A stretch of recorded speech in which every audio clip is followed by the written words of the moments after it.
What's up, everybody? It's Megan here with the Student Loan Planner YouTube channel, and we are going to be chatting about what rich dentists always do Uh, Everyone wants to be rich. and what rich dentists never do. I've got a fun lineup for us to chat through today. I'm listening. Stay tuned to learn about what you should be avoiding and what you should be doing, to become rich one day. So let's kick things off. This is the Student Loan Planner YouTube channel. You don't say. So of course we got to chat about student loans first. First up, we've got to optimize our student loan strategy. A rich dentist always optimizes their student loan strategy. Man, there are some student loan hacks that we've got that dentists can certainly take advantage of. Now, with student loans, they're pretty complicated, right? It's usually a very large debt that we've got post-graduation. And actually thinking about it, dentists are the most indebted profession that we work with as far as balance size goes.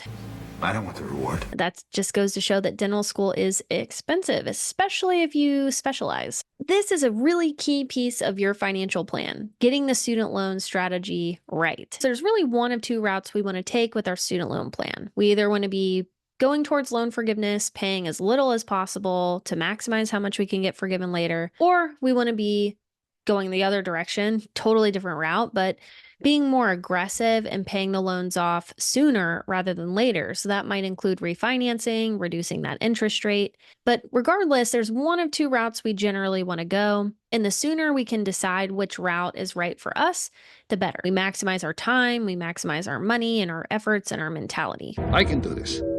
Next up, what rich dentists always do is they always pay their staff well. Okay, let's talk about this. If you are a practice owner, remember what it was like to be an associate at one point in time. I'll just give you a few seconds. Remember? I'll pay a fair wage. Happy employees make for a really happy workplace, make for a really happy client base, and makes your life easier as a business owner and as a practice owner so you can do what you love and focus on your practice. I'll do it. Along the same lines, when it comes to what rich dentists always do, is they always recruit for part-time associates. Why? Well, Options? you want to always have what we like to call a hiring bench. Right? Yeah, sign us up. And this just means that you've got someone on the bench ready to go if maybe one of your full-time people leaves or you are short-staffed one day. It might also open up the opportunity for working less each week for you or for other practitioners. So always recruit a part-time associate, maybe a couple, have somebody in your rotation just in case you want to open up opportunity for that part-time associate to help you and to help your practice and to help your employees. Will do.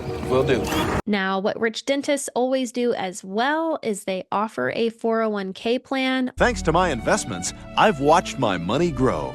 or if you're an associate, you're saving for retirement. Retirement is the biggest bill you are ever going to have. That's the understatement of the year. Retirement is key. We need to be saving early for this. So time right now is on your side as you're getting started. 401k plans do offer a large bucket for contributions. You can contribute quite a bit as both the employee and the employer. So for 2024, the limits are $23,000 as the employee. For 2025, it looks like it's going to be about $23,500. And for the plan itself, if you're a practice owner, the maximum that you can put into a 401k plan altogether is $69,000 for 2024 or $70,000 for 2025. So it's a big bucket that you can contribute to. And kind of going back to what we talked about earlier on with student loans, your adjusted gross income also benefits from you contributing to pre-tax buckets like 401ks. So if you're someone who's going towards loan forgiveness, contributing to a 401k plan or pre-tax plan is going to help you save on your student loan payments. Could save us a ton of money.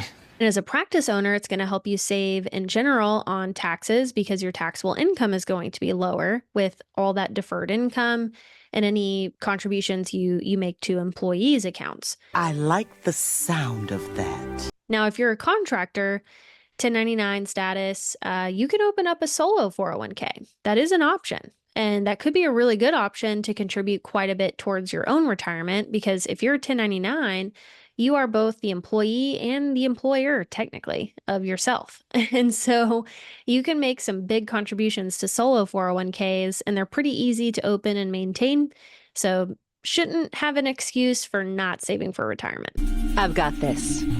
And rich dentists are definitely saving for their retirement. All right. Lastly, I will say rich dentists always decorate their office for the holidays. Who, me? Kidding a little bit here, but have some fun. Have some fun with your practice. Have some fun with your office or with your station. Decorate, have fun, enjoy your job, enjoy your practice. I'm really, really motivated. And a rich dentist is certainly doing these small things to make life a little better for themselves and for people around them. Okay, let's talk about the flip side and what rich dentists never do. So a rich dentist never commutes more than 30 minutes to their office. What's the big deal? What's the big deal? Commuting is hard. It's hard on your body, it's hard on your mindset, it's hard on your car, right? So let's find an opportunity to work within a shorter radius of your home. Ideally, a rich dentist will prioritize efficiency, and commuting more than 30 minutes, 45 minutes, whatever your pain threshold is, can start to make your job and your life a little more complicated. Next up, a rich dentist doesn't use a simple IRA. This is a problem? No, it just, well... Simple IRAs you can open up if you have less than 100 employees, which a lot of times a dental office or practice will. And simple IRAs were cheaper and were easier to set up at some point than maybe, say, a 401k. A 401k, though, is what a rich dentist will set up. I'm almost sorry, I'm so doggone smart. Right? We talked about that previously.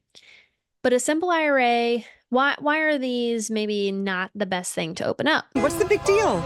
Now, it's still a savings bucket for retirement, so I'll give you that, but it is more limited.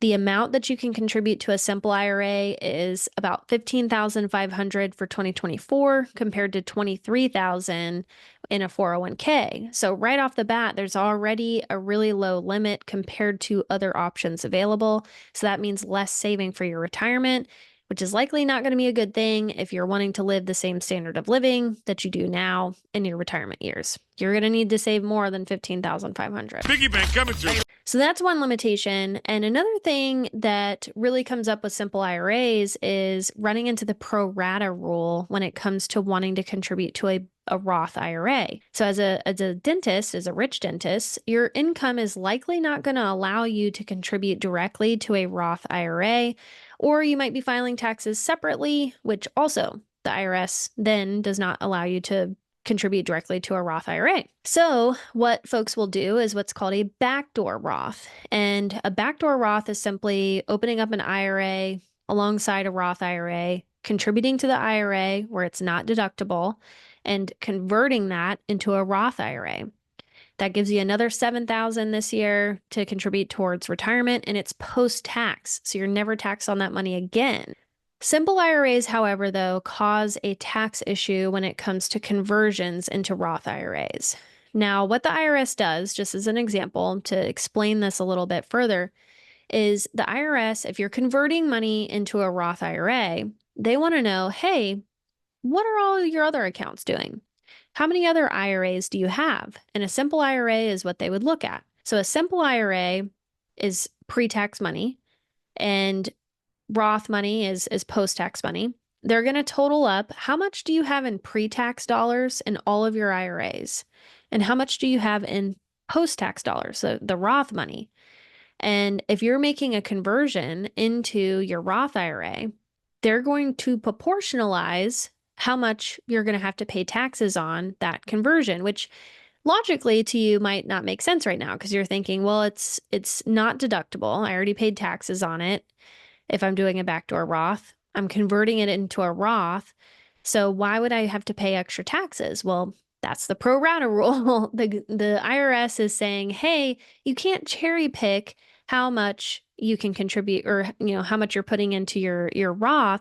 You can't cherry pick the assets that you're putting in there if you've got a bunch of pre-tax money laying around that hasn't been converted yet. Rude. So that's the issue that simple IRAs pose, is we run into that pro rata issue if we're trying to utilize a Roth IRA and do a backdoor Roth, and we're going to have to pay taxes when you may otherwise have thought you wouldn't have, because there are simply better options out there.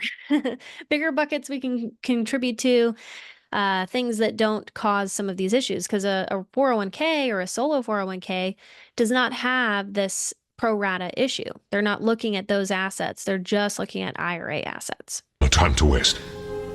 And lastly, what does a rich dentist never do? Well, they never let their student loans get in the way of building wealth or in the way of their dreams and let them dictate their career decisions. So getting right with your student loan plan is essential. It is a big piece to your financial puzzle. And once you've got that right, it can really help you move forward with other decisions in your financial goal list that you've got. So check us out if you need some help. Check out our website if you need some more context to some of these topics that we're chatting about today, or if you'd like to check out our free calculators on our website for estimates on what route you should be taking your student loan plan. But thanks for hanging out with me and chatting about what rich dentists do and do not do. And I hope this gave you a little nugget of information on how you yourself can become a rich dentist. Check, check, check, check, and check.